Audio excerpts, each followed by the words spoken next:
When I was a boy, about 5 years before my sister was born, my mother had taken me to see a play that my father was in. A play called The Raisin in the Sun. And it was at a little theater at the time called the Henry Street Theater. And we had arrived about 10 minutes late. And the employee who inspected our tickets asked if we wouldn't mind sitting in the mezzanine. He said that by somehow sitting in a front row reserved seat, we might somehow disturb the audience. The mother was probably only partial to sitting in a front row reserved seat, especially when watching her husband perform.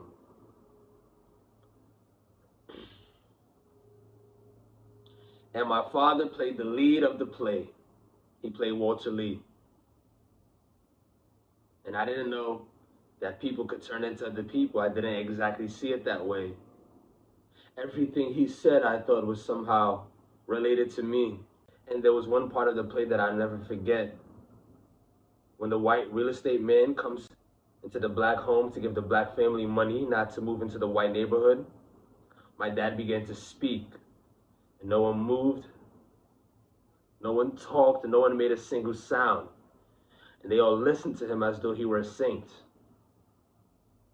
And he talked about being plain folk, about pride in being plain folk.